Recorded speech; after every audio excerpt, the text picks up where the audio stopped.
One of the positive things about conference realignment is that you get some really intriguing matchups and games that you haven't seen before, like Iowa and Oregon this Saturday in Iowa.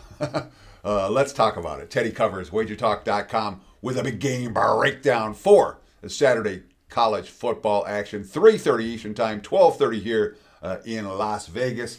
And right now, looking at my Odds Logic live odds screen, I'm seeing Oregon minus 6.5, total 40.5/41, which tells us right off the bat that the markets are not expecting a typical Oregon game. They've never been here before at any point in the history of the program. And, you know, for what it's worth, Iowa's not always an easy place to play. Iowa City has been rough for opposing teams. And these two teams this year, when it comes to a common top 10 opponent, we've got a good one. You know, we've got a good comp here because both these teams played Indiana. And Indiana's pretty good. And Iowa actually gave the Hoosiers a better battle than the Ducks did. You know, which, you know, both teams got them at home. 20-15, Iowa lost to Indiana. Oregon lost 30-20, but they scored last in that ballgame. They were really outclassed. You don't want to overstate it. You know, both teams played Penn State, and both teams beat Penn State. Oregon won in Happy Valley, 30-24, double overtime. A game that they dominated and then fell apart at the end, and then were able to rally back in OT and then win in double OT. And we saw Iowa play that same Penn State team and come away with a 1-point non-spread covering win at home. So, again, you look at these comps, and I'm not all that freaked out. What are they? Both played Wisconsin, too, I think, you know. And neither one was close. Oregon did not get the money. Iowa did. But they were both fairly dominant showings. I don't worry that much about comps when it comes to college football. I really don't. You know, in terms of this team played that type of opponent and did well. Whatever week that was is not this week. So it's important not to overreact to, all right, they played someone like this team. They played someone like that team.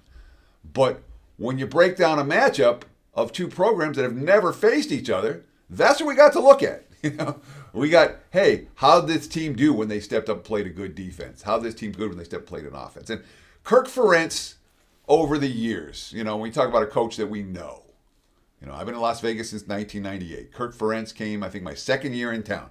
Ferentz was named Iowa head coach. So, and Big Ten has always been a conference that I've paid a lot of attention to.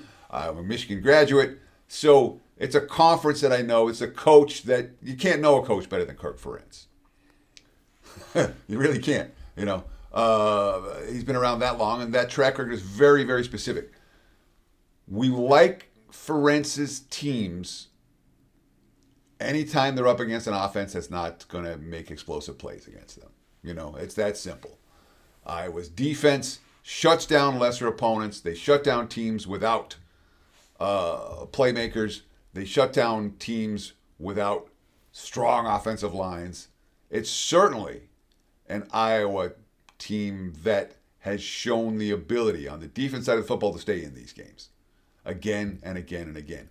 That said, when Iowa gets blown out, it doesn't happen a lot, but they do get blown out. They get blown out when there's a severe athleticism mismatch. And you know what? This might be that. It really might be. And we see it, you know, once or twice a year from Iowa where they're just simply outclassed and the opposing team speed is too much for them. And we've seen that in some of the step-up games that they've played in recent seasons. I would not be surprised at all to see it this coming Saturday. Before I give you my recommendation on this game, I do want to let you know about what's going on right now over at wagertalk.com. October was not my best month, to put it mildly. I'm glad it's over. We're in November now. I expect to win in the NFL. I expect to win in college football. It's my time of year. In addition, we have NBA going right now. It's a great time for an all-sports, all-access pass. We've got great deals for football season. Every play, every day for the rest of the football season. You get it for about $35 a week. That's like one big ticket. Really good deals. Check out my page, wt.buzz/TC. Check out the website, wagertalk.com. In addition, I want to ask you guys one simple favor. If you like these type of breakdowns, boom, hit that like button. Dink. That's all I ask. Thank you. Comment below. Tell us what you think about this game or any of the games on college football card this Saturday. And of course, if you haven't done so, subscribe to the Wager Talk YouTube channel. What are you waiting for? We're approaching 250,000 subscribers now for this channel. Why? Because we put out a shit ton of good content every single day. Free play videos, multiple sports.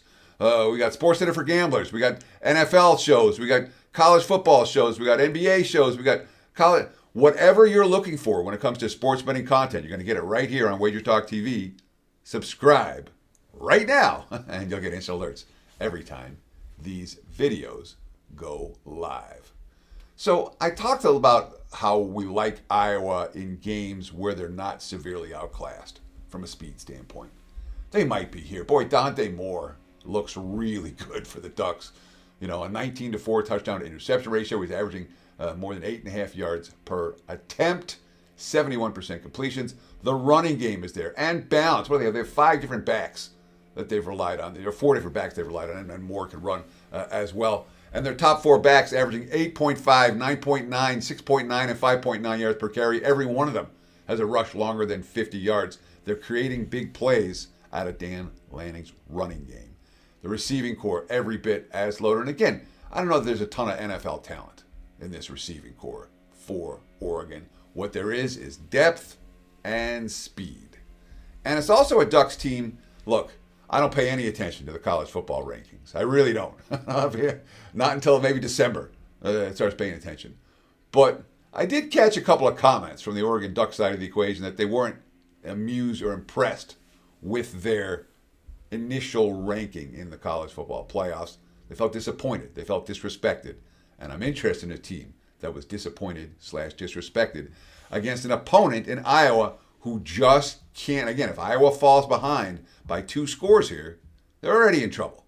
If Iowa's down by 17, the game's over. That's not the offense that the Hawkeyes have that's going to rally from behind. So the lean here is definitely towards the Ducks, minus the point. The sharp money's already come in that direction.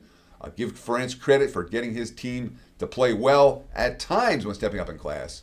I'm not convinced this is going to be one of those times. Oregon or pass for this better on Saturday. Thanks for watching Wager Talk TV. Appreciate those likes, comments, and follows very, very much. Visit the website, wagertalk.com, or my homepage, wt.buzz/TC. And best of luck with all your bets all weekend long. Cheers.